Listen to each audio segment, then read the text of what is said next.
안녕하십니까. 국정치 처음 아시죠 다들? 이해독재 하는 분 계세요? 그 다음에 통상직 계세요? 안 계시고. 하나 둘 하나 둘 하나 둘.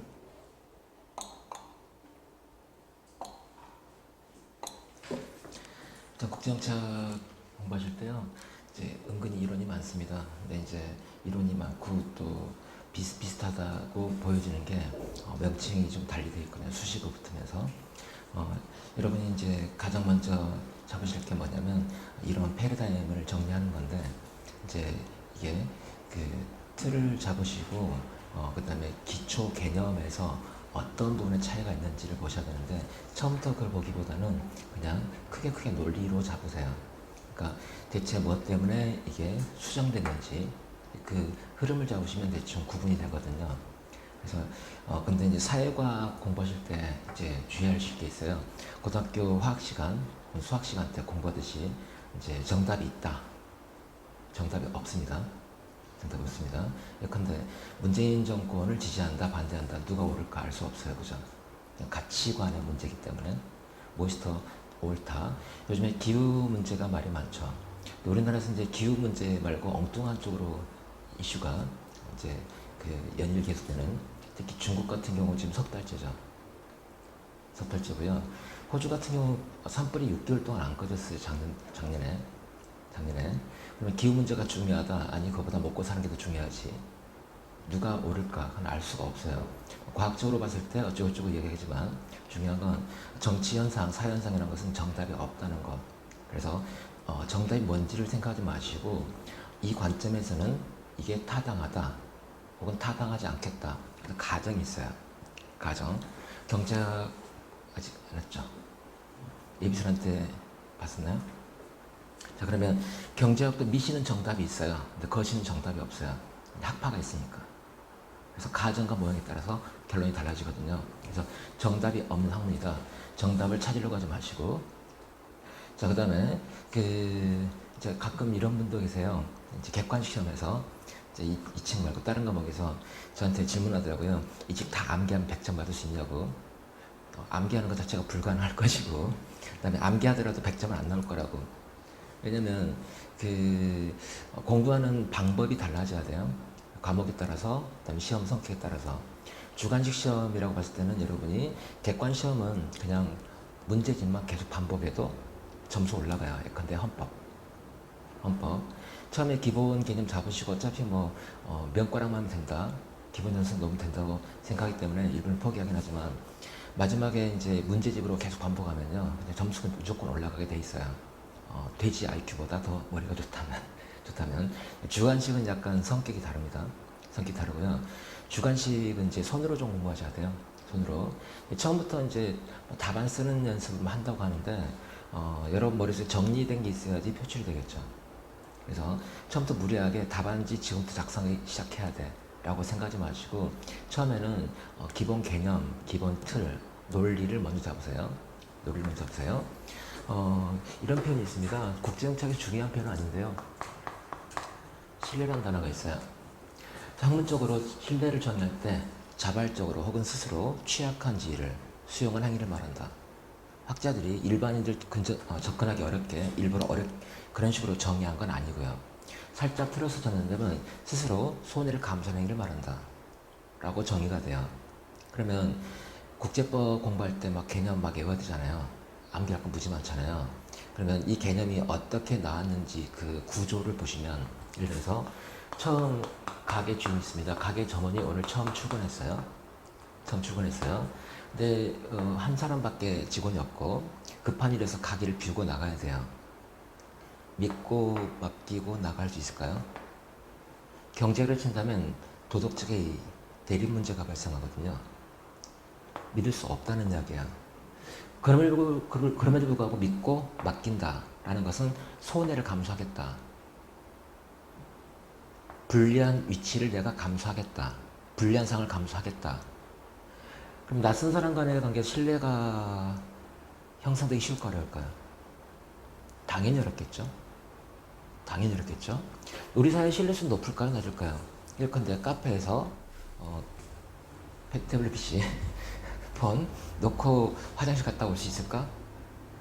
우리 사회는 가능하죠. 가능하죠. 그냥 아무 생각 없이 놓고 가죠, 그냥. 놓고 가죠. 근데 외국 애들은요, 미쳤다 그래요, 그죠? 왜? 이거 내가 잊어버리면 어떡할 건데, 누가 가져면 어떡할 건데. 낯선 사람 믿지 못한다는 얘기죠. 이게 이제 거래 비용을 발생시켜요. 신뢰가 없는 사회에서는. 그래서 사회과학에서 최근에 중요한 개념으로 부각되고 있는데, 국제정치에서도 신뢰를 살짝 틀면 북한의 의도를 믿을 수 있을까? 라는 질문이 딱 튀어나옵니다. 신뢰라는 표현을 신빙성의 조건이라든지 신뢰성 이런 표현이 나옵니다. 이 개념을 정의할 일은 없어요. 국제정치학에서. 어쨌든 이런 관계 속에서 개념이 정의된다. 그래서 뭔 소리인지 모르겠다 하면 이미지화 시키면 개념이 일단 머릿속에 들어와요. 그러면 한 2달, 3달 안 보더라도 개념은 대충 튀어나옵니다. 어떤 건지는 알겠죠. 자, 개념이 문제되면 이미지를 만든다. 이미지를 만든다. 여기서 키워드를 뽑으세요. 키워드를 뽑으세요. 키워드를 연결하면 개념 얘기가 돼요. 핵심 키워드를 뽑으세요. 자, 이론이 문제가 된다. 무슨 이론이라 해요. 이론에 대한 설명을 해야만 해요. 일단 의 막 적잖아요. 자, 이 이론은 이런 걸 뜻하고, 그 다음에 이제 가정과 기본 주요 주장이라고 나오고 있죠. 이론 볼 때는 이 이론이 등장한 배경을 생각하세요. 흐름 속에서. 이 이론이 왜 나왔냐. 그럼 기존 이론이 어떤 문제가 있었어요. 사현상, 국제정치 현상을 설명 못해요. 그런 현상이 나타났을 때 새로운 이론이 등장하겠죠. 그러면 이 새로운 이론이 등장 배경 때문에 이 이론의 주요한 주장, 특징들이 여기서 나옵니다. 그러면 왜 이 이론이 등장했는지 그 핵심 부분이 기본 특징이 되고요. 가정이 바뀌는 거예요. 앞선 이론과 뭔가 가정이 틀어집니다. 그래야지 다른 이론이라고 말할 수 있거든요. 가정이 안 바뀌면 주장은 똑같아요. 그냥 같은 부리 이론이라고 그냥 분류할 뿐이에요. 살만 붙였으면. 그래서 배경으로부터 주요 특징을 일단 뽑는다 라고 보시면 돼요. 근데 이제 모든 이론을 이렇게 잡는 것도 도움이 되긴 하지만 때로는 좀 효율적인 방법이 필요하겠죠. 그러면 이 분류 안에 들어간 이론이래요. 그럼 기본적인 주장은 똑같겠죠. 그러면 앞선 혹은 옆에 있는 다른 이론과 차이점만 여러분이 뽑아내면 돼요. 그래서 여기서도 키워드를 뽑는데 흐름 속에서 키워드를 뽑는다. 어쨌든 개념들을 우리는 많이 챙겨가진 않을 거예요. 챙겨가진 않을 거고, 근데 중간에 보다 보면은 이제 뭐 연선비중이다, 핵징이다 뭐 이런 표현 나오는데 반복하면은 여러분이 익숙해지거든요. 혹시 대학 1학년 때 처음 수업 들어갔어요? 멍미하는 분위기에서 6개월 지나면 설명 못하지만 대충 감이 오죠. 대충 감이 오죠. 이 동네 처음 왔을 때 낯설잖아요. 친구 집 갈 때 처음 갈 때 무지 길어요. 버스 정류장 내려가지고 갔는데 왜 이렇게 오래 걸려 짜증나게. 두 번째 세 번째 갈 때 그냥 가깝게 느껴져요. 어떤 거냐면 가장 좋은 원 베스트가 있다면 그런 건 없거든요.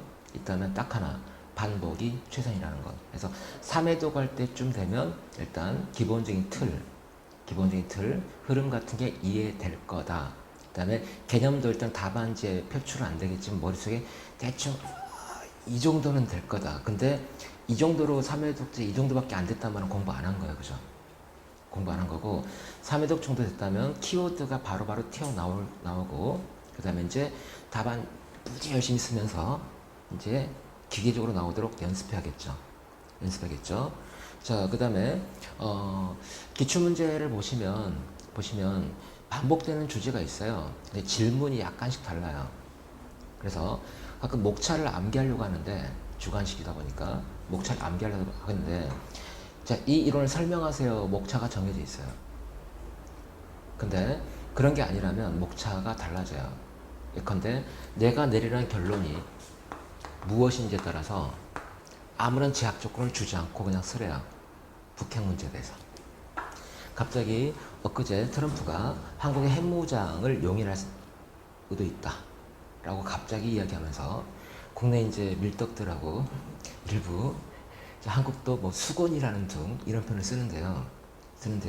이게 어떤 결과를 가져올까요? 한국의 핵무장은.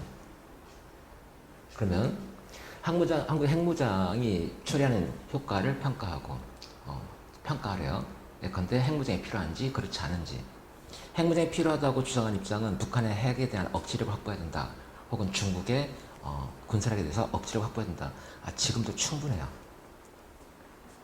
그러니까 러시아하고 중국이 한국을 공격한다, 전면전을 펼친다라고 했을 때 군사 전문가들 이야기가 한국이 이기긴 힘들겠지만 중국이나 러시아도 괴멸적인 타격을 받을 거고 국가가 정상적으로 작동되지 않은 상태에 빠질 거다. 이걸 독침 전략이라고 불러요.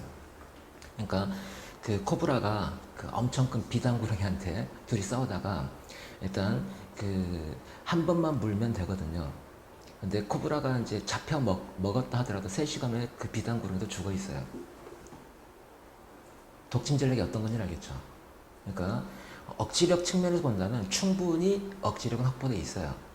여기서 더 무장한다? 이거는 밖으로 나간다는 이야기하고 똑같거든요. 방어가 아니라. 미친 것일 수도 있다는 이야기야. 2008년도인가요? 연평도 포격 사건 이후에 북한이 군사 도발을 한 적이 있었을까 없었을까? 없어요.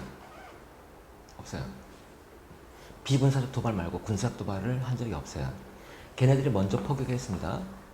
13분 만에 반격을 했어요. 이것도 미친 짓이라고 하는데 어느 군대가 13분 만에, 그것도 훈련 끝난 직후에 포격했기 때문에 포신에 포가 없어요. 탄이 없어요.